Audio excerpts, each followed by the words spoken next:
ಇವತ್ತು ಸಡನ್ನಾಗಿ ಚೆನ್ನೈ ಹೋಗೋ ಪ್ಲ್ಯಾನ್ ಆಯಿತು. ಬಟ್ ಹೋಗ್ತಾ ಇದ್ದೀನಿ ಈಗ ಪ್ರೆಸೆಂಟ್ ಆದರೆ. ಬಟ್ ನಾನು ಬಸ್ಸಿಗೆ ಹೋಗೋಣ ಅಂತ ಅಂದ್ಕೊಂಡೆ. ಬಸ್ ಹೋದರೆ ಫುಲ್ಲು ಬುಕ್ಕಿಂಗ್ ಆಗಿದ್ವು.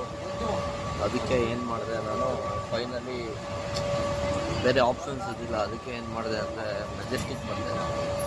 ಮೆಜೆಸ್ಟಿಕ್ ಬಂದು ಟಿಕೆಟ್ ತೊಗೊಂಡೆ. ಬಟ್ ಅಲ್ಲಿ ಕೇಳಿದೆ, ಮಂಡೇ ಅಲ್ವಾ ಇವತ್ತು ಸೀಟ್ಸ್ ಅವೈಲೇಬಲ್ ಇರ್ತವೆ ಆರಾಮಾಗಿ ಅಂತ ಅಂದರು. ಸರಿ ಆಯಿತು ಅಂದ್ಕೊಂಡು ಟಿಕೆಟ್ ತೊಗೊಂಡು ನಾರ್ಮಲಾಗಿ ಫಸ್ಟ್ ಪ್ಲ್ಯಾಟ್ಫಾರ್ಮ್ ಹತ್ರ ಬಂದು 11:50 ಏನೋ ಟ್ರೈನ್ ಬಂತು, ಕಾವೇರಿ ಎಕ್ಸ್ಪ್ರೆಸ್ ಅಂತ. ಬಟ್ ಅಲ್ಲೆಲ್ಲ ಕೇಳಿದೆ, ಸೀಟ್ ಸಿಂಪಲಾಗಿ ಸಿಗುತ್ತೆ ಅಂತ ಅಂದರು. ಬಟ್ ಬಂದೆ. ಅದಾದಮೇಲೆ ನೋಡಿದ್ರೆ ಯಾಕೆ ಬಂದೋ ಅನ್ಸ್ಬಿಡ್ತು ನನಗೆ. Irritation guys. ಡ್ಯೂಟಿ ಮಾಡ್ಕೊಂಡು ಪಟ್ಟಂತ ಮತ್ತೆ ಬಂದು ಟ್ರೈನ್ ಹತ್ತಿ ನೋಡಿ, ಸೀಟ್ ಇಲ್ಲದೆ ಯಾವ ಥರ ಪರಿಸ್ಥಿತಿ ಇಲ್ಲೇ ಇಲ್ಲ. ಒಂದು ಸಿಂಗಲ್ ಸೀಟ್ ಇಲ್ಲ.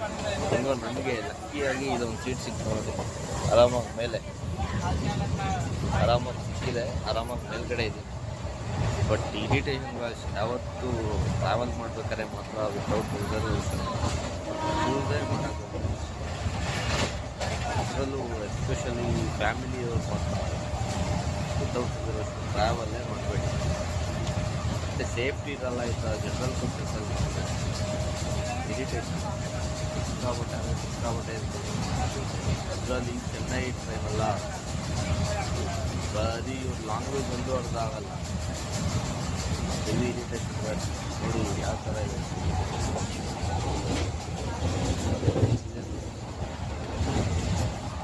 ಯಾವುದೇ ಅದು ಪರವಾಗಿಲ್ಲ, ರಿಸರ್ವೇಷನ್ ಮಾಡ್ಕೊಂಡು ಟ್ರಾವೆಲ್ ಮಾಡ್ತೀವಿ. ಅದರಲ್ಲಿ ಎಸ್ಪೆಷಲಿ ಕಾವೇರಿ ಎಕ್ಸ್ಪ್ರೆಸ್ ಅಂತೂ ಹೆವಿ ಇರಿಟೇಷನ್. ಯಾವತ್ತೂ ಖಾಲಿ ಇರೋದು